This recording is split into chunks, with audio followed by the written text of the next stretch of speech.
မိုက်အတန်တွေကိုကျွန်တော်စိတ်ကြိုက်တော့ချိန်ထားပြီးပြီအဲ့တော့ကျွန်တော်ကာဗာဆောင်းလေးတစ်ပိုက်လောက်ပေါ့အတန်သွင်းပြလိုက်မယ်ဒိယံဘောကဘရင်မဝတန်ကငွေမြဆက်ပြလိုက်သလုံးမိုးဆက်တွေကြလာတဖြည်းဖြည်းသေးတော့မလို့အားလုံးမင်္ဂလာပါခင်ဗျာဒီနေ့ quality ပိုင်းပုံမြင့်လာတဲ့ V-Pocket Acid Sound Card နဲ့မိတ်ဆက်ပေးမယ်ခင်ဗျာ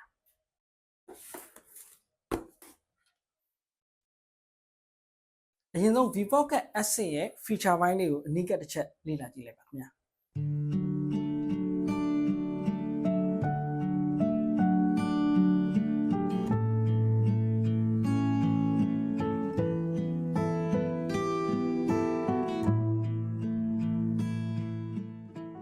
ဒီဗီဒီယိုလေးမှာ cover sound တွေအတွက် record ဘယ်လိုလုပ်လဲဆိုတာနဲ့ guitar နဲ့ sound card တွဲပြီးဘယ်လိုသုံးရလဲဆိုတဲ့ဟာတွေကိုရှင်းပြပေးသွားမှာဖြစ်ပါတယ်ဒီတော့ condenser mic နဲ့ sound card တွဲပြီးတော့အသုံးပြုတဲ့အခါမှာအသံ quality ဘယ်လောက်ကောင်းကောင်းရလဲဆိုတာကိုလည်းမိတ်ဆွေတို့ဒီဗီဒီယိုလေးမှာလေ့လာလို့ရမှာပဲဖြစ်ပါတယ် sound card နဲ့ mic အစုံလိုက်မှာဘာပစ္စည်းလေးတွေပါမလဲဆိုတော့ဒီပုံလေးတွေအတိုင်းအစုံပါဝင်မှာဖြစ်ပါတယ်အရင်ဆုံးဒီခလုတ်အကြောင်းအသေးစိတ်ကတော့ကျွန်တော်ဒီ page မှာလည်းတင်ပေးထားတာရှိတယ်ပေါ့နော်ဒီအခုတင်တဲ့ video ရဲ့ comment မှာလည်းကျွန်တော်ဒီခလုတ်အကြောင်းအသေးစိတ်ရေးအပေါက်အကြောင်းအသေးစိတ်ကိုကျွန်တော်မြန်မာလူလေးတွေမြားလေးတွေထုံပြီးရှင်းပြထားတဲ့ဟာအသေးစိတ်ရှိတယ်အဲ့ဒါတော့သွားကြည့်လိုက်ပေါ့နော်အခုတော့ကျွန်တော်အကြမ်းမြင့်ကျွန်တော်ရှင်းပြပေးမယ်ပေါ့နော်ဒီအပေါက်လေးတွေမှာဆိုရင်ကျွန်တော်တို့ပုံမှန်အတန်သွင်းမယ်ဆိုရင်ဒီဖုန်းနဲ့ join ရမှာအတန်သွင်းဖို့အတွက် live ပဲဖြစ် record ပဲဖြစ်သွားမယ်ဆိုရင်ကျွန်တော်တို့ကဒီပုံမှန်ဒီမှာ live ရယ် live 1 2ရှိတယ်အဲ့ဒါကြိုက်တဲ့အပေါက်ထိုးပြီးသွားလို့ရတယ်ပြီးတဲ့ခါကျတော့ဒီမှာmic သုံးဖို့အတွက်ကျရင် condenser mic 1 2 3 3ပေါက်ပါတယ်ပုံမှန် sound card တွေမှာဆိုရင် condenser mic ကတစ်ပေါက်သို့မဟုတ်နှစ်ပေါက်လောက်ပဲပါတယ်ဒါပေမဲ့ဒီ model မှာကပိုပြီးကောင်းလာတာဒီ model မှာကျတော့သူကဒီအပေါက်က3ပေါက်ထိပါလာတယ်နောက်တစ်ခါearphone ပေါက်ကလည်းတိုင်းပဲ earphone ပေါက်ကသူကဒီအနောက်ဘက်မှာပါတယ် earphone mic က3ပေါက်ဖြစ်တဲ့အတွက် earphone ကဒီမှာ earphone အနေနဲ့2ပေါက်ပြီးတော့ headset အနေနဲ့ဒီမှာတစ်ပေါက်ထပ်ပါတယ်အဲ့တော့ headset အနေနဲ့တစ်ပေါက်ထပ်ပါဖြစ်တော့အားလုံးပေါင်း3ပေါက်ထိုးလို့ရတယ်ဒီမှာလည်းထိုးလို့ရတယ်ဒီဘက်မှာထိုးလို့ရတယ်ဆိုတော့ဒီ mic 3ယောက်သုံးလို့ရတယ်ပေါ့နော်တစ်ယောက်တည်းလို့ရင်တစ်ယောက်ဥပမာဆိုတစ်ယောက်ကharmony သွားပြီးတော့တစ်ယောက်ကဒီ main sound main voice သွားတဲ့ဟာမျိုးလည်းရတယ်နောက် guitar ကို lead ရယ်ပြီးတဲ့အခါကျတော့ guitar ကိုဒီ rhythm ရယ်rhythm plugin ပေါ့စသည်ဖြင့်ပေါ့ပြီးတော့voice ကိုတစ်ခုဒီလိုမျိုးတွေကြိုက်တာသုံးလို့ရတယ်ဒါပေမဲ့ तू က3ပေါက်ပါတာတော့ပိုပြီးအားသာချက်ဖြစ်လာတယ်တချင်းသွင်းမယ်ဆိုရင်ပုံမှန်ကျွန်တော်တို့ကဒီဖုန်းနဲ့ join ဖို့အတွက်ကျတော့ဒီ live မှာဒီမှာတစ်ပေါက်ထိုးလိုက်မယ်ပြီးတဲ့ခါကျတော့ဟိုမှာကိုကတီးလုံးနေပါလေပေးမယ်ဆိုရင်တီးလုံးကိုသွားဖို့အတွက်ကိုကြိုးလို့မယ်အဲ့ဒါကျတော့ဒီမှာ accompany ဆိုတာရှိတယ်အဲ့ accompany ကနေပြီးတော့ဆိုမှာတီးလုံး karaoke music ကိုပေးလို့ရတယ်အဲ့ကနေပြီးတခြားဖုန်းသုံးဖို့ကွန်ပျူတာတစ်ခုခုကနေပြီးတော့ karaoke music ကိုဒီဟာနဲ့ join ပေးမယ် record လုပ်မဲ့ဟာဒါမှမဟုတ် live လွှင့်မဲ့ဟာကျတော့ဒီ live view ကနေပြီးထွက်သွားမယ်ပြီး condenser mic တို့ဘာလို့ကကျတော့ condenser mic မှာလာထိုးမယ်1 2 3ကြိုက်တာထိုးလို့ရတယ်နော်ပြီးရင်ငကြက်လိုပါတယ်ငကြက်ကသူကဒီဗီဒီယိုထည့်လိုက်မဲ့တီးလုံးနေနောက်တစ်ခါကိုဆိုတဲ့အတန်နေအကုန်လုံးကိုငကြက်ကထားလိုက်ကြားနေရမှာအဲ့ကြားနေရတဲ့အတန်အတိုင်းဒီ record လုပ်မဲ့ဖုန်းကိုအကုန်လုံးဒီကအဲ့ quality တိုင်းသွားမှာဟိုက record လုပ်ထားလိုက်ရင်ဒီငကြက်မှာကြားတဲ့ quality အားလုံးကဟို record ဖြစ်သွားမှာနော်အဲ့တော့ headphone သို့မဟုတ်ငကြက်လိုပါတယ်ကျွန်တော်ဒီငကြက်လေးသုံးပြီးတော့ဆန်းပြပါမယ်ငကြက်ကဒီနောက်မှာ2ပေါက်ပါပါတယ်ဒီရှေ့ headset ပေါက်မှာလည်းထိုးလို့ရပါတယ်အဲ့ဒီအချိန်မှာကျွန်တော်တို့ဒီမှာ travel page ချိန်တာတွေကတော့ကျွန်တော်တို့နားထောင်ပြီးတော့ဗောနော်ငကြက်ကနေတစ်ဆင့်ကျွန်တော်နားထောင်ပြီးတော့အတန်ကိုကြိုက်တဲ့အနေထားချိန်တာဗောနော်ဒီဟာလေးတွေအကြောင်းနဲ့အသေးစိတ်တွေကျွန်တော်ရှင်းပြပြီးသားဖြစ်တဲ့အတွက်ထပ်ပြီးတော့အများကြီးမရှင်းတော့ဘူးဗောနော်ဒီ mic တန်တွေ robust တွေကလည်းကိုကြိုက်တဲ့အနေထားမှာဒါ mic တန်နဲ့ကျဲဗောနော်တူတူ echo ဗောဒါ robust အတန်မှာလည်းကိုအနေတော်လောက်ပဲကိုထားဗောနော်အဲ့ဒါဆိုကျွန်တော်တော့ကြိုက်ကတော့ကျွန်တော်ဒီ professional ထားတာဒီ Denoise ဒီ pro ဖွင့်ထားတယ်ပေါ့နော်အဲ့နှစ်ခုဖွင့်ပြီးကျွန်တော်အတန်သွင်းလေးရှိတယ်ပြီးတော့ Denoise ကကြတော့ဒီလို Denoise ကကြတော့တာမန် sound card တွေထက်စာရင် Denoise နှိမ့်လိုက်တယ်ဆိုရင်ဒီအတန်ကပိုပြီးတော့ bass noise ကိုပိုလုံသွားစေတယ်ပေါ့နော်အတန်သွင်းတဲ့အချိန်မှာရန်ကောင်းတယ်ဒီ Denoise ဖွင့်ပြီးသုံးတဲ့ဟာပေါ့နော်အဲ့တော့ကျွန်တော်ပုံမှန် Denoise ဖွင့်တယ်ပြီးတဲ့အခါကျတော့ professional နှိပ်ထားတယ်ဒါဆိုရင်ကျွန်တော် အတန်ကာဗာဆောင်းအတွက်ကိုအတန်စလုပ်လို့ရပြီတကယ်ဂီတာနဲ့ join နေဆိုရင်အလားတူပဲကျွန်တော်ဒီဟာကိုပဲဖွင့်ပြီးသုံးတယ်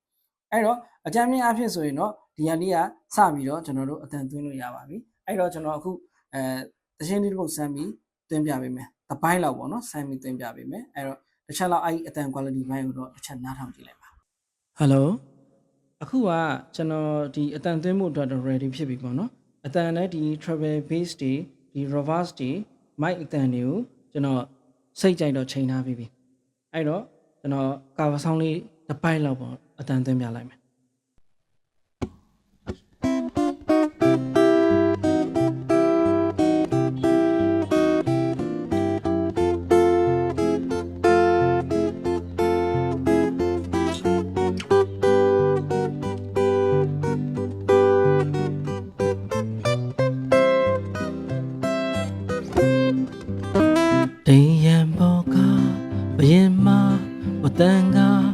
ငွေများဆက်ပြလိုက်သလုံး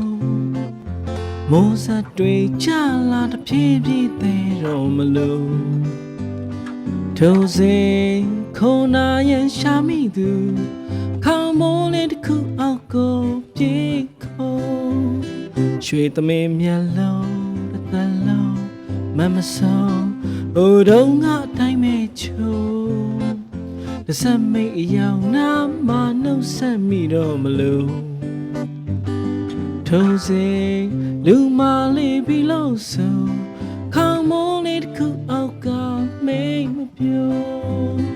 သူကိုယ်တိုင်လေးပြုံးရှက်တန်းလို့ကြည်တော့တယ်လို့ခါတော်မီမိုးပုံညပန်းတို့ပင်တော့မလို့ဝါစောမိုးဒုတိယမိုးလွန်လေခဲ့တော့လင်းများစီကရွာသွန်းခဲ့တဲ့မိုးကိုရုပ်တရက်ရင်ထဲပြန်တွေ့ခွင့်ရလိုက်သလိုဝါဆိုခါတုံးကပုံညံ့ညို့ပြန်ပြီးတော့ဖူးပွင့်လာခဲ့သလိုအခုကျွန်တော်ဂီတာနဲ့အတန်သွင်းပြမယ်ပေါ့နော်အတန်သွင်းမှုအတွက်ကျတော့ကျွန်တော်ဂီတာ EQ မှာထိုးဖို့အတွက်ကဒီ sound card က 3.5 jet ဖြစ်နေတဲ့အခါကျတော့3.5 jet လက်ခံပေါ့နော်ဖြစ်နေတဲ့အခါကျတော့ဒီမှာခေါင်းပြောင်းလေးဒီက 6.5 ကနေ 3.5 ကိုပြတဲ့ခေါင်းပြောင်းလေးလို့တယ်တစ်ဖက်ကဒါတော့တစ်ဖက်က sound card ကိုထိုးမယ်တစ်ဖက်က guitar EQ ကိုထိုးမယ်ထိုးပြီးပြီဆိုရင်ကျွန်တော်ဒီ mic နဲ့ guitar အတန်နဲ့ကိုအတန်ဖမ်းလို့ရပြီအတန်ဆန်းဖမ်းပြပေးမယ်နော်ကျွန်တော် guitar နဲ့အတန် quality တစ်ချက်ဆန်းပြပေးမယ်နော်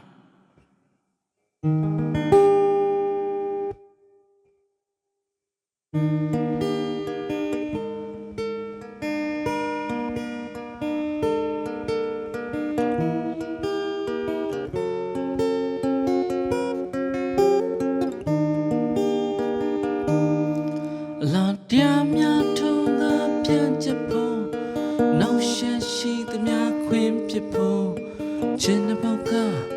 များတစ်စင်းဖြစ်ပါစေ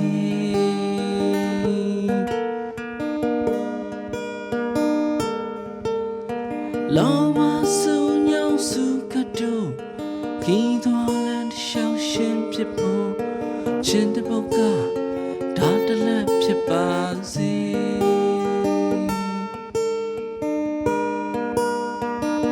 ခြင်းများနဲ့လူဒီကဘာကိုခြင်းနာဖို့ကာဝေးနိုင်ပါစေသာကွယ်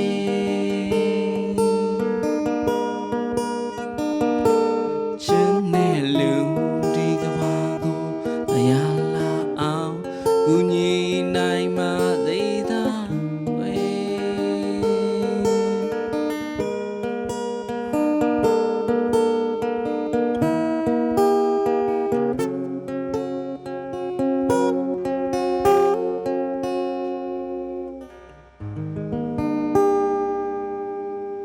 တခုပြောဖို့မေးခဲ့လို့များသောအားဖြင့်ကျွန်တော်စီအမေးများတဲ့မေးခွန်းတွေကဒီဟာတွေကသူက jet တွေနဲ့လာတာဆိုတော့ record လုပ်မဲ့ဖုန်းက 3.5 jet ပေါ့နော်နှစ်ချက်ပေါက်ပါမှပဲရတာလား type C ဆိုရင်ရော iPhone နဲ့ဆိုရင်ရောအဆင်ပြေလားပြီးရင်ကွန်ပျူတာနဲ့ရောဘယ်လိုလုပ်လဲဆိုတဲ့ဟာအားလုံးနဲ့အကုန်သုံးလို့ရပါတယ်